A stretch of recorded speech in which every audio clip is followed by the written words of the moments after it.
بسم اللہ الرحمن الرحیم نحمدہ ونصلی علی رسولہ الکریم اما بعد۔ محترم ناظرین کرام، ایک صاحبہ ہیں صنم خان ولاگ، ان کا سوال ہے ایشان نیم کے بتائیں پلیز۔ دیکھیے، جو نام آپ نے پوچھا ہے ایشان، یہ لفظ اور یہ نام ہمارے معاشرے میں بہت سے لوگ رکھتے ہیں اور بہت سے لوگوں کا یہ نام رکھا ہوا ہے۔ تو یہ لفظ، اس کی تحقیق جب ہم نے کی تو یہ عین کے ساتھ لفظ ملتا ہے اور اس کا تلفظ جو صحیح آتا ہے وہ آتا ہے الشان۔ یہ لفظ اس کا صحیح تلفظ ہے اصل الشان، عین پر زبر کے ساتھ، شین پر تشدید کے ساتھ الشان۔ الشان کے معنی آتے ہیں ایک کھجور کا درخت، یہ اس کے معنی آتے ہیں۔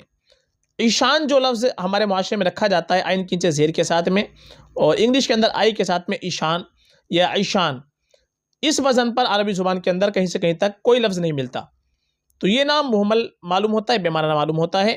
ایشان نام یہ صحیح نہیں ہے جو رکھا جاتا ہے ہمارے معاشرے کے اندر۔ صحیح تلفظ اس کا آتا ہے وہ الشان، عین پر زبر کے ساتھ آتا ہے، اور انگلش کے اندر یہ لفظ اے لیٹر سے آئے گا اور سین یہ ڈبل ایس لگے گا اور ایچ، الشان۔ تو یہ الشان نام رکھنا چاہے تو رکھ سکتے ہیں، کھجور کے معنی میں آئے گا، کھجور کا درخت کے معنی میں لفظ آتا ہے۔ ایشان نام جو رکھا جاتا ہے یہ مناسب نہیں ہے، یہ اس وزن پر عربی زبان کے اندر کوئی لفظ نہیں بنتا۔ اس لیے بہتر یہ ہے کہ اس کے بجائے ہم کوئی اچھا نام رکھیں، اچھے معنی والا نام رکھیں، نیک لوگوں کے ناموں پر نام رکھیں، جیسے انبیاء کرام علیہ السلام کے ناموں پر نام رکھنا یہ بڑا بابرکت ہوتا ہے۔ صحابہ کے ناموں پر نام رکھیں، یہ مبارک نام ہوتا ہے۔ تو ہمیشہ ہم کو اچھا نام رکھنا چاہیے، اچھے معنی والا نام رکھنا چاہیے، نئے ناموں کی وجہ سے کوئی غلط نام کا انتخاب ہم کو نہیں کرنا چاہیے۔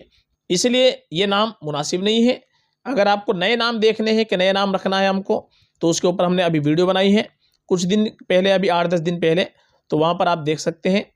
لڑکوں کی 2025 کے اندر جو نئے نام ہیں وہ ہم نے کافی تلاش کیا، کئی کتابوں سے تلاش کرنے کے بعد وہ نام ہم نے نکالے ہیں، تقریباً اس کے اندر 55 نام ہیں۔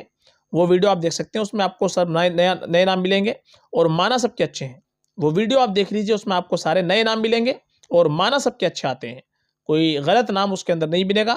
اس لیے نئے ناموں کی وجہ سے غلط نام کا انتخاب ہم نہ کریں، علماء سے تحقیق کرنے کے بعد ہی ہم نام رکھیں فقط، واللہ اعلم۔